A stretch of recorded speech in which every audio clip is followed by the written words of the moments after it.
Nós não queremos você no casamento, disse minha irmã. Não é lugar para perdedores. Minha mãe riu. Eu respondi, então vocês não vão precisar do meu cartão. Eles continuaram brincando, e eu apenas saí. Mas, na manhã seguinte, os cartões de crédito deles foram recusados, os decoradores foram embora, e tudo mudou.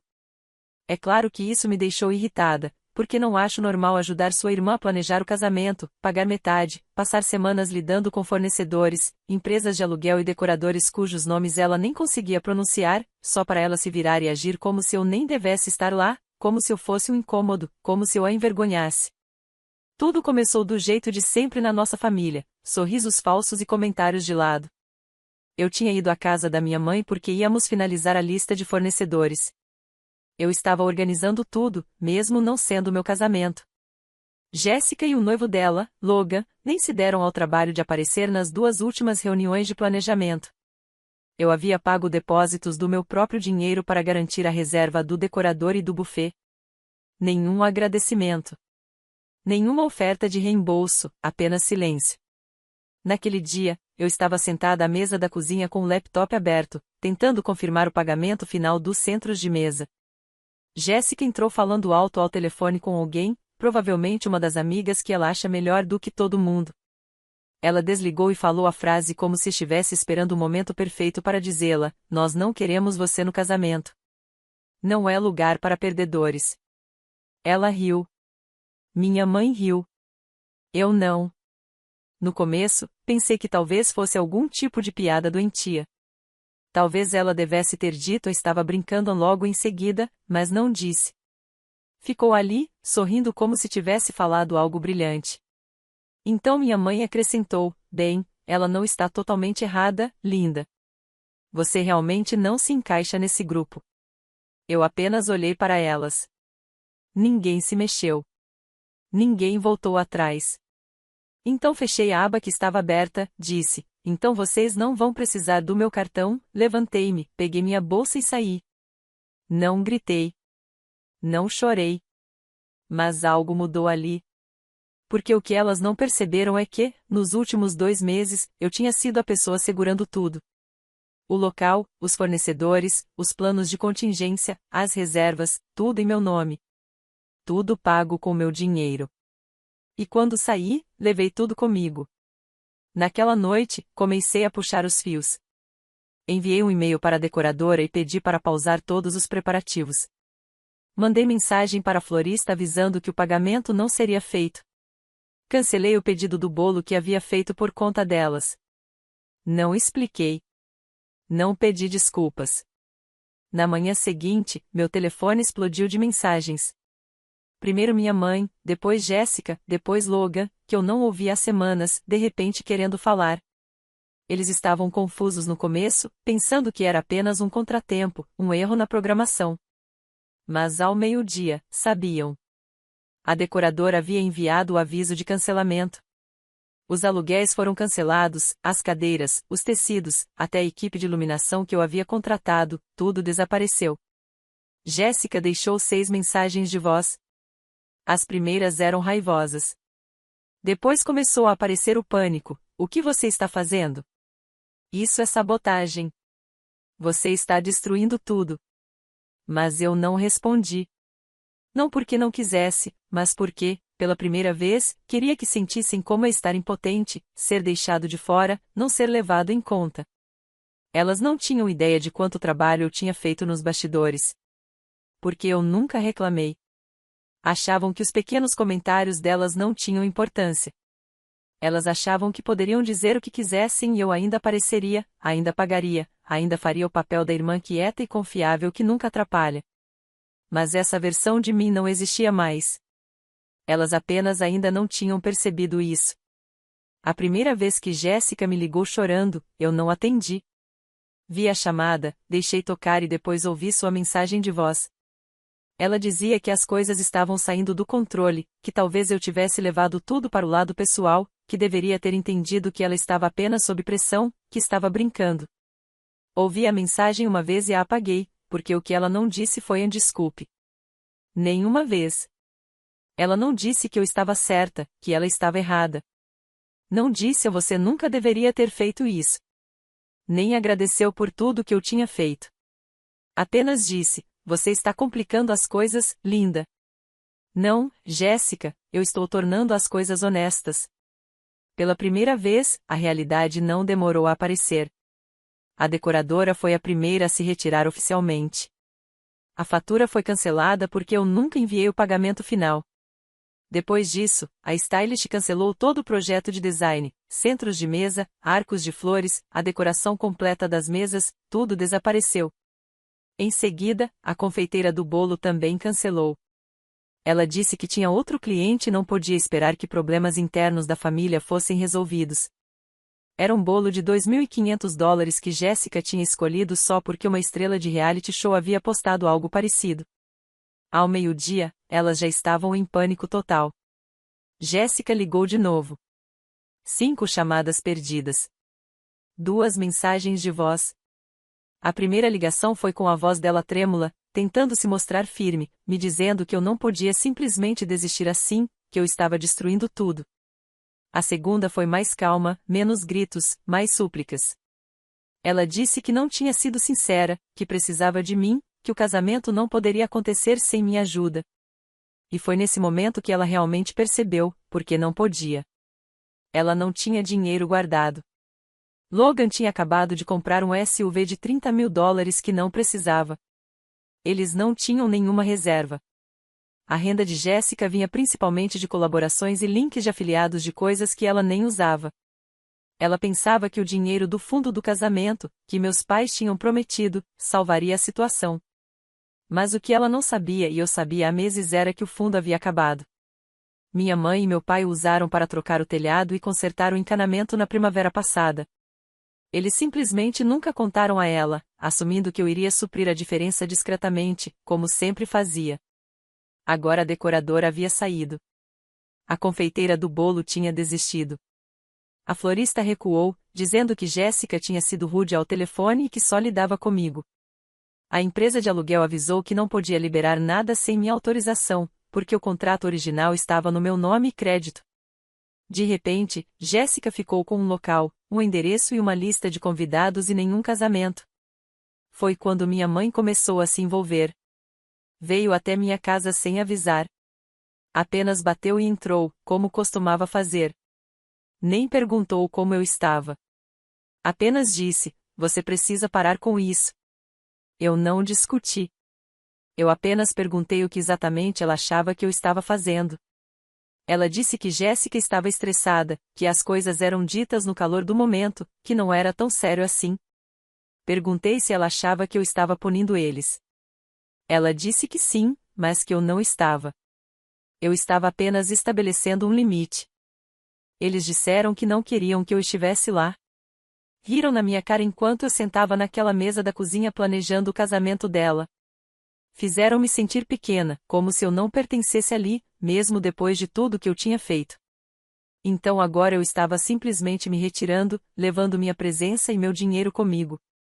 Naquela noite, Jéssica mandou mensagem de novo. O tom tinha mudado. Ela disse que deveríamos conversar, que queria consertar as coisas, que não parecia certo sem mim. Mas não soava como um pedido de desculpas. Soava como controle de danos. E eu não estava mais disposta a ser controlada. Esperei mais um dia, apenas um. Não porque eu estivesse em dúvida, mas porque queria ver se, pela primeira vez na vida, Jéssica iria amadurecer, dizer algo honesto, admitir o que fez. Pedir desculpas como um ser humano. Talvez até perceber que aquele casamento não era algo que ela havia construído sozinha. Em vez disso, ela postou um story no Instagram dela e do Logan fingindo rir, com cafés gelados na mão, marcando o local e a legenda: se estiver estressado, é só beber mais champanhe. Mulher revelando segredos #BrideVibesOnly. Ela ainda achava que aquilo era um jogo, ainda fingindo que tudo estava bem, que tinha tudo sob controle. Ela até respondeu a um comentário dizendo: os fornecedores estão tão estáveis nesta temporada. Ainda bem que temos backups. Backups? Ela não tinha nada. Eu era o backup que sempre fui. Então, comecei a desmontar o resto do que dependia de mim. A cabeleireira, que havia sido contratada por minha recomendação e paga através da minha conta, eu consegui o reembolso ainda naquela tarde. Os hobbies monogramados que ela escolheu para as madrinhas, eu os havia pedido. Devolvi tudo, inclusive o dela, ainda embrulhado no papel de seda que ela nunca se deu ao trabalho de abrir. As taças de champanhe, o livro de assinaturas, as placas de acrílico com as iniciais dela e de Logan, tudo cancelado ou devolvido. O fornecedor da tábua de frios para o coquetel, cancelado. O trio de cordas que tocaria na cerimônia? Também era comigo. Até as sacolas de boas-vindas personalizadas para os convidados de fora, todas providenciadas por mim. Tudo que ela fingia ter resolvido sozinha, fui eu quem fez acontecer. E agora era eu quem estava fazendo tudo desaparecer. Ela não percebeu de imediato. Ainda estava ocupada demais criando sua versão falsa da realidade para os seguidores. Mas, no final do terceiro dia, as rachaduras começaram a aparecer. Ela me mandou mensagem de novo. Dessa vez, disse que queria me encontrar pessoalmente, que as coisas tinham ido longe demais. Disse que sabia que eu estava magoada e que não me culpava. Mas perguntou se não podíamos ser maduras e seguir em frente. Eu não respondi, porque nada do que ela dizia era verdadeiro. Não se tratava de mim. Tratava-se da reputação dela. Ela estava perdendo fornecedores, perdendo dinheiro que não tinha, e não fazia ideia de como consertar tudo sem mim. E então veio a parte que realmente me irritou. Ela me mandou mensagem tarde da noite dizendo: se você não quiser vir ao casamento, eu entendo, mas será que ainda pode cobrir o bolo? Foi meio que ideia sua, e seria estranho não tê-lo agora. O bolo, aquele mesmo que ela zombou quando mostrei o design pela primeira vez, o que ela disse ser bom demais e a nada instagramável. Mas agora que as alternativas tinham desabado, de repente ele havia se tornado o bolo dos sonhos dela. Fiquei olhando para aquela mensagem por um longo tempo. Não respondi. Nem precisava. Porque, naquele momento, eu já tinha tomado minha decisão. Ela escolheu viver em uma versão da realidade onde eu era descartável, onde tudo o que eu servia para fazer era pagar e desaparecer. Ela não queria uma irmã, ela queria uma carteira. Pare de responder às mensagens. Bloqueei o número dela. Bloqueei o do Logan também, depois que ele me mandou mensagem dizendo: vamos todos apenas relaxar e seguir em frente? Não é nada demais. Eu não tinha falado mais de 10 palavras com aquele cara na vida, e agora ele achava que podia intermediar. Então minha mãe ligou. Deixou uma mensagem de voz que começou calma, mas no final ela já estava levantando a voz. Disse que eu estava destruindo o casamento, envergonhando a família, sendo mesquinha. Ela ainda disse que Jéssica tinha tentado se desculpar, e que eu era quem estava prolongando tudo. Eles ainda não entendiam. Achavam que poderiam dizer qualquer coisa, fazer qualquer coisa, e eu ainda apareceria no último segundo para salvá-los. Que eu precisava tanto da aprovação deles que esqueceria tudo e simplesmente me alinharia às vontades deles. Mas eu tinha acabado de me alinhar. O casamento estava agora a uma semana de acontecer. Os convidados estavam chegando de avião. As pessoas ainda achavam que teria cerimônia, jantar, recepção. Mas eles não tinham ideia de que nem mesmo as cadeiras existiriam. E Jéssica, ela tinha acabado o tempo. O que ela fez a seguir provou exatamente que tipo de pessoa ela realmente era. E cruzou uma linha que mudou tudo. Era uma quinta-feira, 3 dias antes do que seria o casamento. Eu havia tirado o dia de folga do trabalho porque precisava de uma pausa das mensagens, das ligações, das desculpas falsas. Desliguei o celular e saí. Apenas compras, um café e algumas horas fingindo que nada daquilo existia. Por volta do meio-dia, recebi uma notificação do meu sistema de segurança. Movimento detectado na porta da frente. Quase ignorei. Pensei que talvez fosse apenas uma entrega, mas logo veio outra notificação. Movimento detectado na sala de estar, e depois no quarto. Foi aí que eu soube. Abri o aplicativo e puxei as imagens da câmera. Eu não conseguia acreditar no que estava vendo dentro da minha própria casa. Ela se movia rápido, mas silenciosa. Usava óculos escuros como se nem quisesse ser reconhecida pelas câmeras. Olhou ao redor algumas vezes e depois caminhou direto para o meu closet, como se soubesse exatamente para onde estava indo e sabia. Vi quando ela abriu a gavetinha sob a prateleira onde pendurava minhas roupas.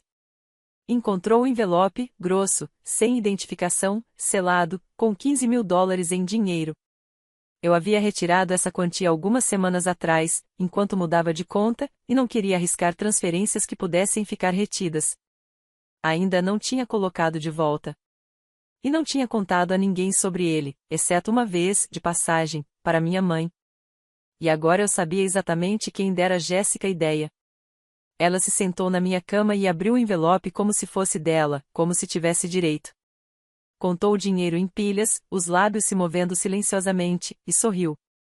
Observei enquanto ela respirava fundo, selava o envelope novamente e o enfiava em sua bolsa enorme. Em seguida, saiu andando. Nem fechou direito a porta da frente. Minhas mãos tremiam. Não apenas pelo dinheiro, que eu poderia recuperar, mas porque era ela minha própria irmã, na minha casa roubando de mim como se isso sempre fizesse parte do plano. Eu não chamei a polícia. Ainda não. Queria que ela visse meu rosto quando a confrontasse. Queria que soubesse que eu tinha visto cada segundo. Dirigi direto para a casa dos meus pais. Não liguei antes. Apenas estacionei e entrei como fiz centenas de vezes antes, só que desta vez não bati na porta. Entrei. Lá estavam eles, Jéssica, Logan e minha mãe, sentados na sala, recipientes de comida aberta sobre a mesa de centro, rindo de alguma coisa. Todos se viraram ao me ver. A sala ficou em silêncio. O sorriso de Jéssica caiu. Eu não disse nada. Apenas puxei meu celular, abri o vídeo e o segurei na frente deles. Todos olharam.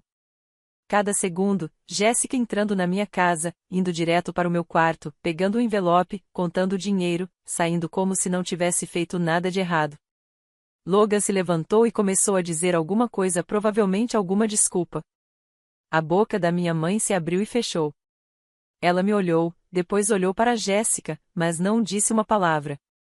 Olhei diretamente para Jéssica e estendi a mão. Ela não se mexeu. Devolva. Ela olhou para o chão, depois para mim. Lentamente, levantou-se e desapareceu escada acima. Ouvi gavetas sendo abertas, armários sendo mexidos. Então ela desceu segurando o envelope. Sem desculpas, sem explicações.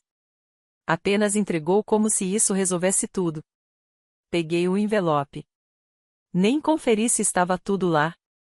Virei-me para a porta e, antes de sair, disse uma coisa. Vocês estão mortos para mim. E saí.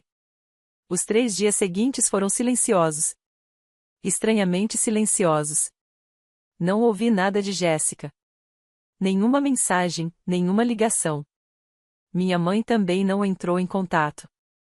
Só pude supor que estavam envergonhadas demais, irritadas demais ou ocupadas demais tentando inventar alguma mentira para contar a todos. Chegou o domingo, o dia do casamento. Exceto que não havia casamento. Sem cerimônia, sem flores, sem convidados chegando. Algumas das pessoas que tinham voado foram redirecionadas para um brunch de última hora, apresentado como uma celebração íntima de noivado. Jéssica disse a todos que o casamento tinha sido adiado devido a assuntos familiares inesperados. Mas a verdade começou a vazar. Os fornecedores começaram a falar. Alguns convidados perceberam o que estava acontecendo. Uma das amigas de Jéssica até me mandou mensagem privada, perguntando se estava tudo bem, porque o que ela ouvia não batia com o que lhe diziam. Eu não respondi. Que descobrissem por conta própria. Que ela explicasse por que não havia vestido de noiva, nem fotógrafo, nem local. Que explicasse por que tentou roubar da irmã poucos dias antes do próprio casamento. A história estava se desfazendo. E Jéssica estava prestes a perceber que tinha perdido muito mais do que apenas uma cerimônia. O casamento estava marcado para domingo. Na segunda-feira, eu esperava caos. Mensagens raivosas, recados de voz chorosos, talvez até Logan tentando intermediar de novo. Mas nada aconteceu. Nenhuma ligação, nenhum pedido de desculpas, nenhuma desculpa, apenas silêncio. Eles achavam que, se me ignorassem tempo suficiente, eu esfriaria e sumiria. Que o constrangimento passaria e todos fingiríamos que nada tinha acontecido. Que eu perdoaria, como sempre fazia. Mas eu tinha acabado de fingir. Passei a semana inteira pensando em como tinha sido fácil para Jéssica invadir minha casa e levar $15.000 como se fossem dela. Quanto mais eu pensava nisso, mais percebia que aquilo não era um ponto de ruptura para ela. Era apenas um plano, um saque de emergência. Eu não era nada além do fundo reserva dela, a rede de segurança invisível que ela nunca agradeceu. E eu não fui a única a notar. Alguns convidados que tinham vindo para a celebração de noivado começaram a me mandar mensagens discretamente. Um deles, um amigo em comum da faculdade, me mandou uma DM dizendo: "Desculpa, linda. Não sabia que tudo vinha de você." E continuou: "Você falhou." Falhei? Aquela palavra doeu mais do que eu esperava, porque eu tinha sido a única que nunca falhou. Eu era quem aparecia, quem pagava, quem planejava, quem garantia que tudo não desmoronasse até o momento em que eu decidisse deixar. Foi então que decidi retomar tudo que ainda tinha meu nome.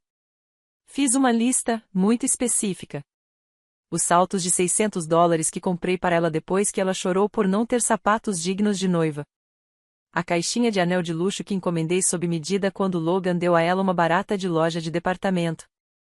O ensaio completo de noivado que paguei e reservei em meu nome. O hobby de noiva que comprei para ela, que ela nunca me devolveu, mesmo depois de prometer que pagaria.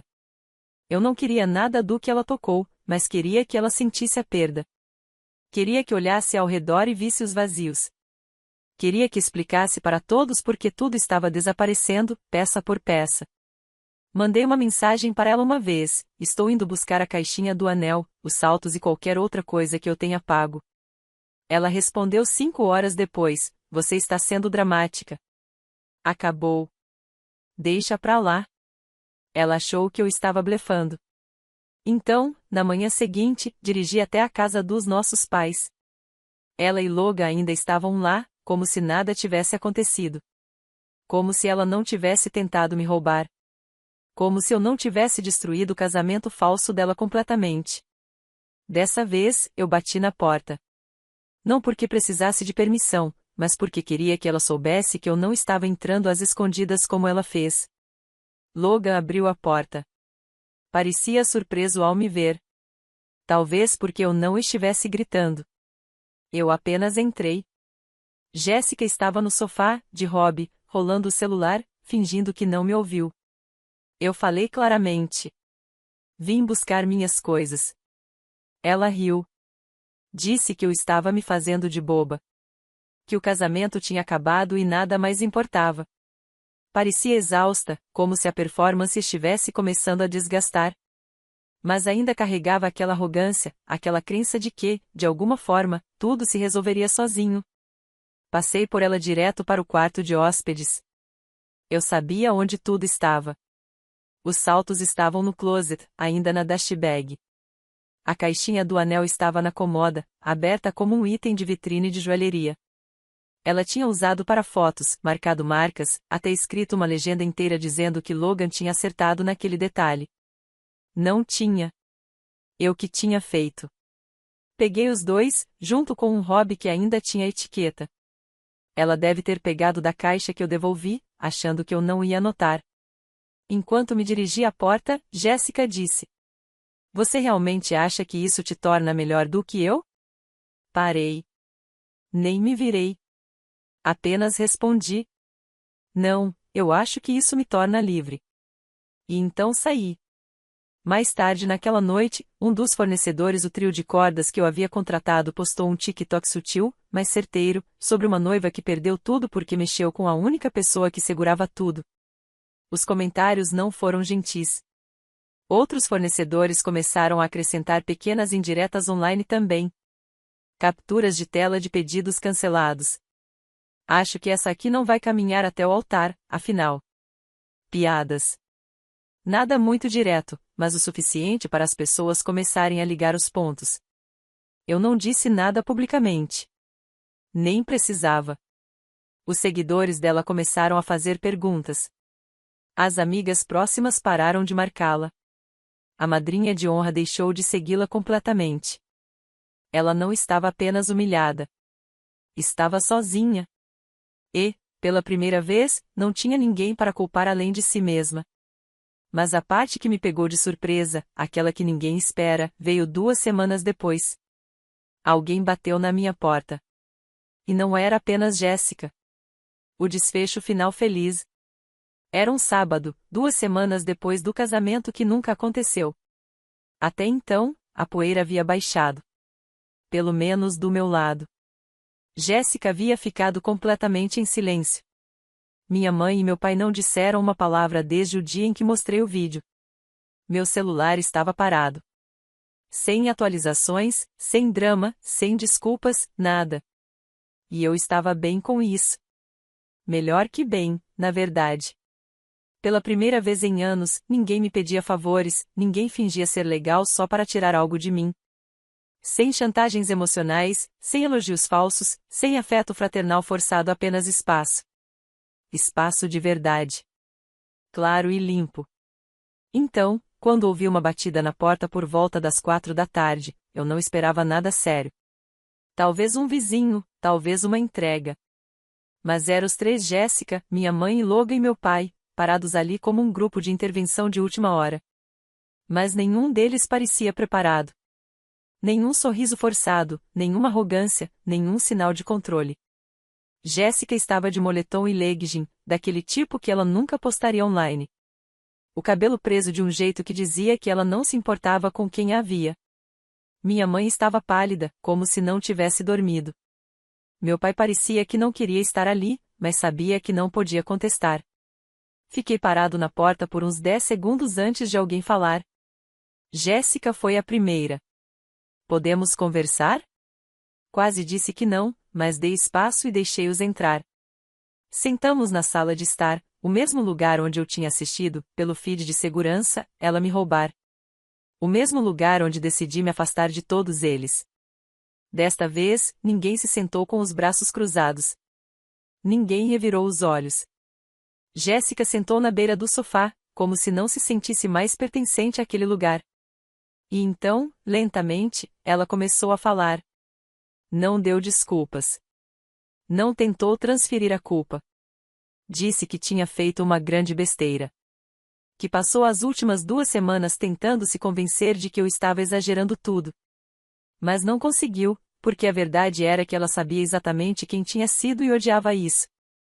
Disse que não conseguia explicar porque achou que estava certo me roubar. Porque achou que eu estaria sempre lá, não importava como ela me tratasse. Mas admitiu tudo. E então disse algo que eu não esperava. Quando você entrou na sua casa naquele dia, eu já sabia que você tinha acabado comigo. Eu só não queria sentir ainda. Então, peguei algo, porque era mais fácil do que sentir alguém parar de te amar. Aquilo me atingiu mais forte do que eu esperava. Ela olhou para o chão quando disse. Sem maquiagem, sem joias, só ela. Então minha mãe falou.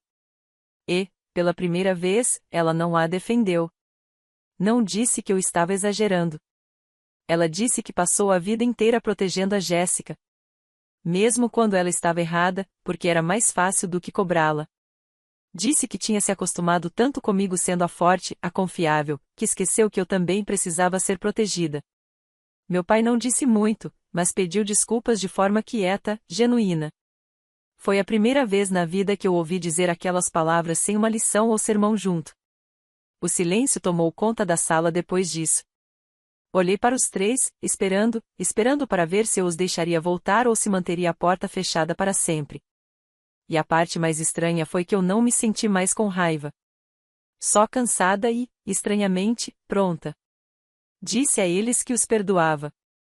Não pelo casamento, não pelo dinheiro, nem mesmo pela invasão. Eu os perdoava por anos sendo ignorada. Por ser aquela que ninguém conferia, por ser tratada como se meu amor tivesse que ser conquistado enquanto o da Jéssica era apenas esperado. Jéssica começou a chorar de novo. Chorar de verdade. Aquele tipo de choro que você só faz quando algo dentro de você finalmente se quebra da forma certa. E eu apenas sentei ali, assentindo, ainda um pouco em choque por isso realmente estar acontecendo. Que talvez, só talvez, as coisas pudessem mudar. Depois de um tempo, a tensão se dissipou. Eu disse, principalmente para preencher o silêncio. Eu não comi nada o dia todo. Jéssica enxugou o rosto e deu meio sorriso. Eu também. Minha mãe olhou para cima. Vamos sair para comer alguma coisa? Todos nós fizemos uma pausa, meio sem decidir. Então, sem decidir nada, apenas nos levantamos e fomos para o meu carro. Sem reservas, sem jantar familiar grande, só um drive-thru do McDonald's porque era perto, fácil e não exigia nada da gente. Sentamos no carro, no estacionamento, desembrulhando hambúrgueres e passando batatas fritas uns para os outros, sem falar nada. E, pela primeira vez em anos, não havia tensão. Não havia atuação. Ninguém tentava impressionar, manipular ou se sobressair. Era só normal. Isso não consertou tudo. Não apagou o passado. Mas, naquele momento, com as mãos engorduradas e os copos de papel, parecia o começo de algo melhor. E eu aceito isso.